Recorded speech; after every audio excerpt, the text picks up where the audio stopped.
I've been matched with a buddy. My buddy is nonverbal. Now what?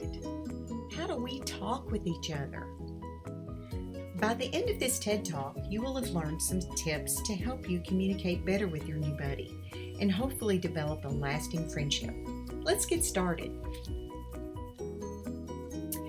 Dr. Albert Moravian, author of Silent Messages, conducted studies on nonverbal communication and found that in most all communication exchanges among everyone, only about 7% of the message is conveyed through words.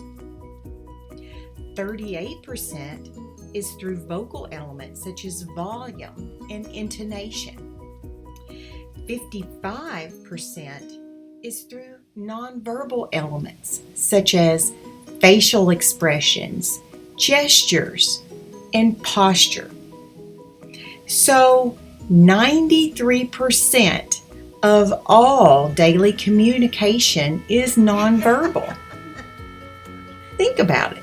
You're making music. Almost everybody communicates more nonverbally than any other way. Nonverbal communicators communicate in a variety of ways. Think about some of the following behaviors and what they may be telling you by exhibiting them. Here are some different ways or forms of nonverbal communication. Changes in muscle tone could mean excitement, preparing to act, responding to someone's voice or the presence of someone. Vocalizations could mean excitement, could mean getting your attention, or they could be upset or uncomfortable.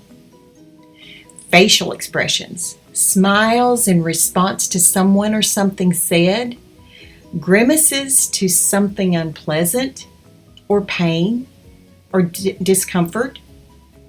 A conventional gesture such as waving to say hello or goodbye. Pausing. Anticipating could mean anticipating a coming event, waiting for instruction, or waiting for a turn.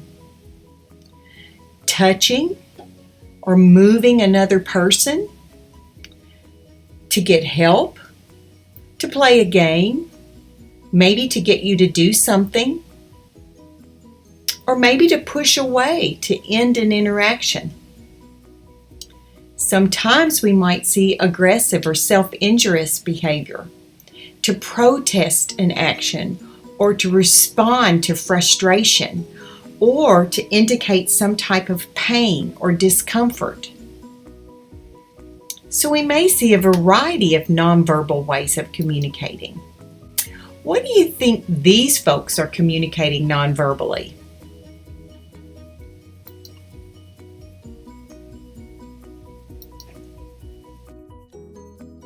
People who are nonverbal often use other means of communication, such as augmentative or alternative communication systems, or AAC for short. And they can look something like this, or they can look like an iPad or some other type of device. They might use sign language or gestures to communicate their needs and wants. They may use a picture exchange system or some other type of picture system. What topics should my buddy and I talk about? Well, some topics of conversation could be discussing your favorite sports team, or disagreeing about each other's taste in music, or maybe lamenting the latest drama with the boy or girlfriend, perhaps. All of these are conversations that are common among those with and without disabilities. We're really more alike than different, actually. What are some things you can do when you're not sure what your buddy is communicating to you? Number 1, offer choices. Oh, do you want this one or this one?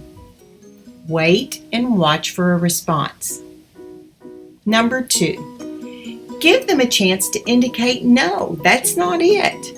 Look for their no, a head shake, looking away, closing their eyes, or using an AAC device to say no. Number 3, respond with what you think they're indicating to you and say, "Am I right? Is that what you're thinking?" Wait for a happy face, maybe to say yes, or maybe a no, in a way that they know that you know that is their no.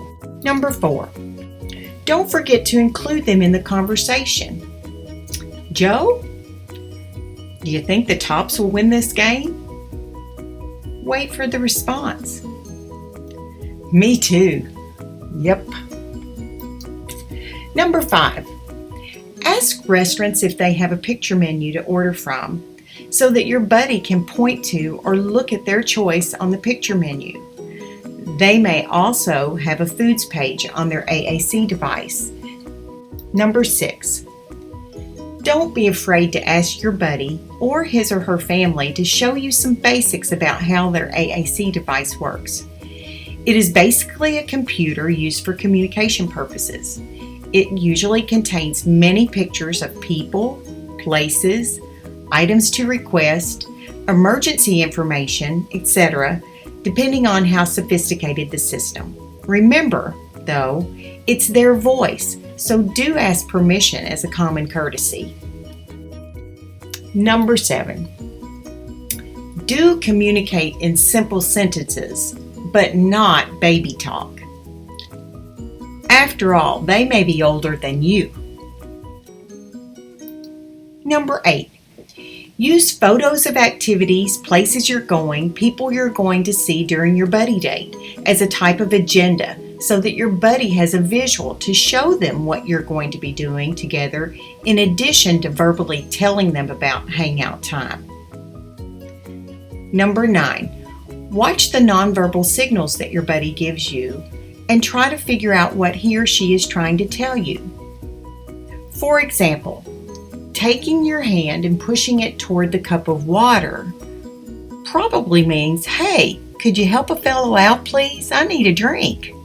Number 10, allow plenty of time for your buddy to communicate their ideas or responses to you. It may take a little extra time, and that's okay. Number 11, get on your buddy's level and talk with them face to face with eye contact. Number 12, keep on talking. Sometimes it may feel like a little bit like you are talking to yourself, but you don't know what all is getting through. Maybe every single thing. Talk about what is happening around them, what you may be doing, classes, work, etc. Number 13, don't forget to find out what your buddy's motivators are. What do they love to do? What activities do they enjoy? What will motivate them more than anything else when they need it the most? And number 14, definitely have fun. You want to make a friendship that will last a lifetime.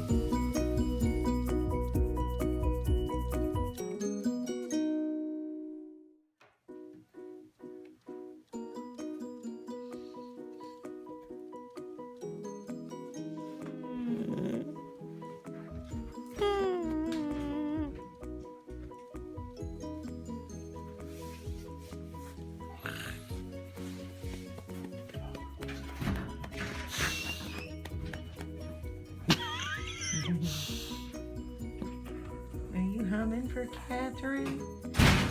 Are you humming? You were happy to hear from her, weren't you? Here's a quote worth your consideration. If you really know me, then you'd know what I feel right now without me saying a word. Hopefully, by using some of these tips, this will be true. This will hold true for you and your buddy. Also, one of the most beautiful qualities of true friendship is to understand and to be understood. let the next friend you make be your best buddy. Thank you for watching. This presentation was brought to you by the Western Kentucky University Best Buddies chapter. Content was written by faculty advisor Lisa Hutchison, a speech-language pathologist and undergraduate program director of the Communication Disorders program.